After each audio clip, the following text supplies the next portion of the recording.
Well, I think I've always wanted to be an artist. I'm the oldest in my family, so naturally my mom saved everything, including some school books in grade one. What do you want to be when you grow up? An artist, an artist, an artist. I always thought I wanted to be a drawer, but the very first time I touched a paintbrush to a canvas, it just felt right. And ever since then, drawing has always been a sketch or a rough copy for me. I've not been able to treat it as a finished thing in my head. Just, paint just felt right.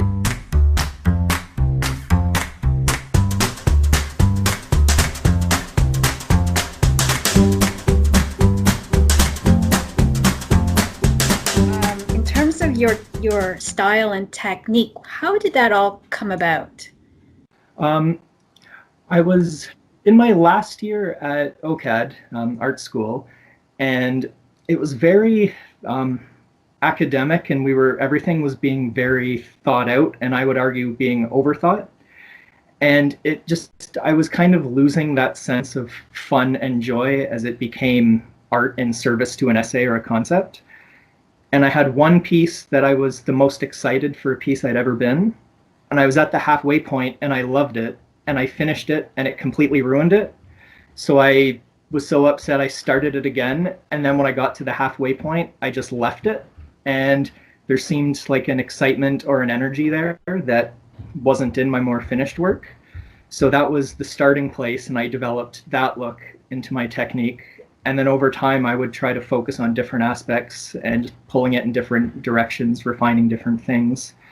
I did notice when I first started, I would usually put on some way too loud music and just sort of paint and move and have fun with it. And over time, I've transitioned to audiobooks, so it's a much more slow-paced, deliberate process now. My most recent body of work was more of a return to that energetic, joyful, moving and painting and being expressive.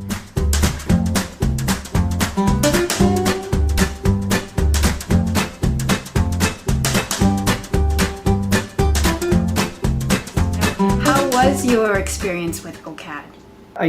I loved going to OCAD, and the professors I had and the students were all amazing. So I don't want to make it sound like it's a negative experience. But there was one viewer. It was an older man who was looking at all the work, and he just stopped in front of my stuff, and this big smile got on his face, and he leaned over and he said, "Everyone else feels like their art is a footnote to an essay. You look like the only person who just loves painting and had fun making this." And I'm like, I did have fun making that. So I almost feel like there's types of wordless knowledge that you can just experience, or through motion or through looking or through sound, that are hard to convey in words. And I almost feel like something is lost when we try to communicate art only through words.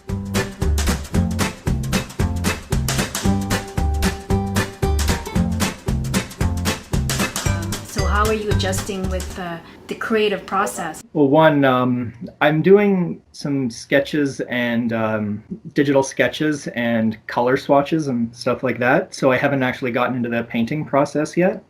For the sketching process, a big part of my process has always been going out, with my camera, walking around, taking tons of pictures, getting an overall feeling, and then trying to translate into an image.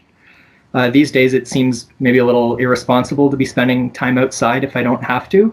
So I'm spending more time scouring the internet looking. I'm considering looking up hashtags of what people are imagining, seeing what people are posting and what they're missing. And I'm considering incorporating that into my next show. But I haven't got all the conceptual stuff fully nailed down yet, so I'm not 100% sure which direction it's going to take. So I'm at the curious, exciting part right now. Oh, fantastic.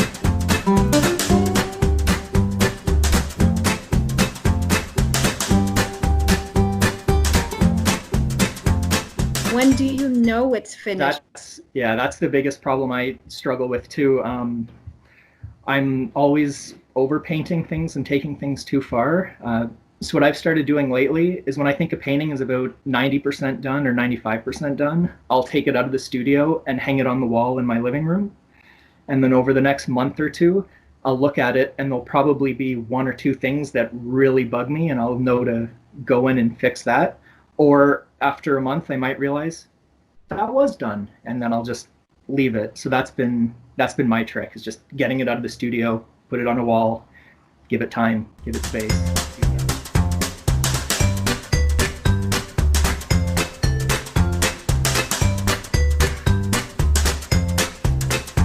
I think that another good learning thing is all summer in my head, I would imagine what I would paint for the next school year, or even on the bus because I spent a lot of time in transit, so I'd be doing sketches in my notes and then later trying to translate it, on a larger scale. And I just find that when you're imagining or sketching things, it doesn't always translate to the big picture the way you'd expect it to, and it can be a little bit of a trap, like you might feel stuck in a rut. So I've learned the best thing to do is just get a big canvas and get in there and get painting and just do it.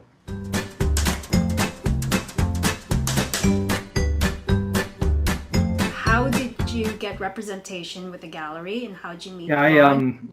I think I was making a go of it for nearly a decade before I lined up with Ron.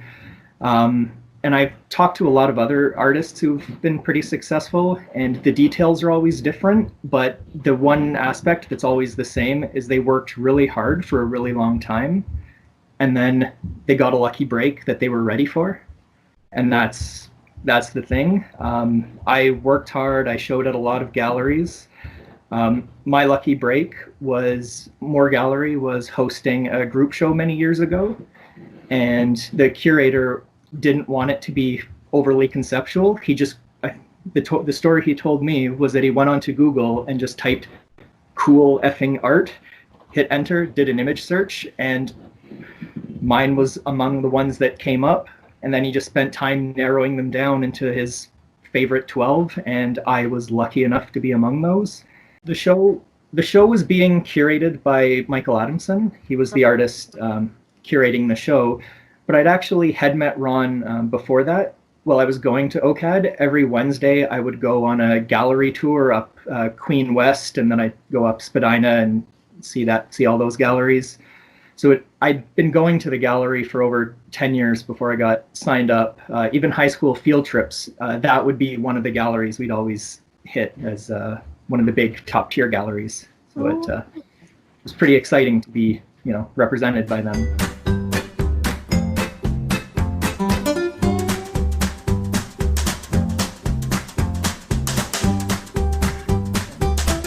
So the lifestyle of the artist, how do you manage with that, the feast and famine?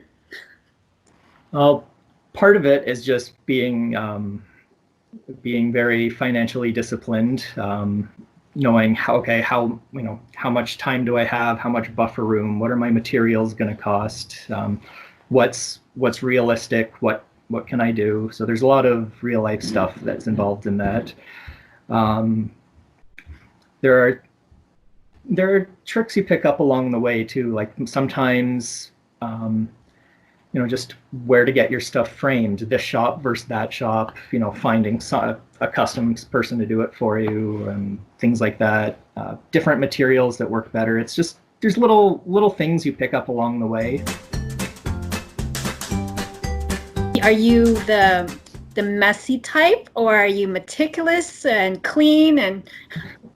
Extremely the messy type. I'm, I guess, kind of like Picasso. If I'm in a room that's all just bare white walls, I don't really know what to do with myself. But if there's junk everywhere, I might just see two things piled on each other, and I'm like, oh, that's a weird random connection, and it's inspiring.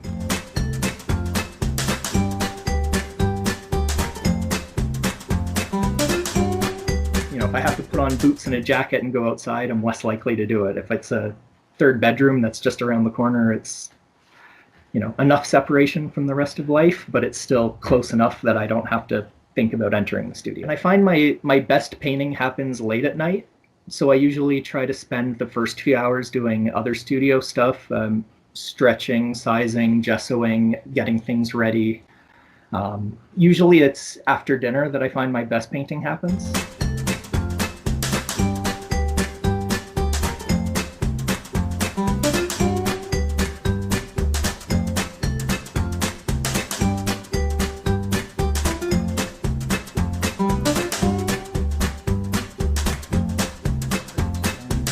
This is another one of those things that I think influenced my art making style, was getting into photography.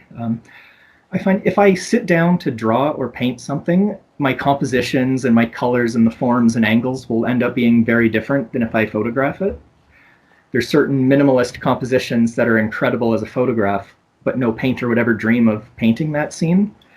And I found that the more I got into photography and looked at things photographically, when I applied that to a painting, I would just have different angles, different color harmonies, different combinations of shapes that I just found more exciting. Whereas if it's all me intuiting it, making it up in my head, it just ends up feeling more predictable. So yeah, I've really learned to sort of throw myself into another discipline. It's the more effort I put into photography, it seems like the better my painting gets.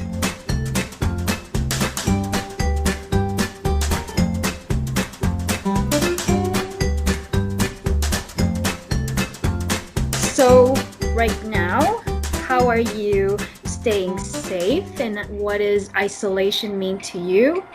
Isolation for me has been actually not that big of a change. I was planning to take a bunch of time off and just spend it in the studio working and not get out much, so that part hasn't changed. But what has changed is just the knowledge that I can't go for my daily walks as easily. I can't just pop in to pick something up that I'm missing. It's really strange. Like you take so much for granted, where now it's like, oh, I'm out of this particular color. I might have to adjust things, or I might have to change the image or put it aside for now and move on.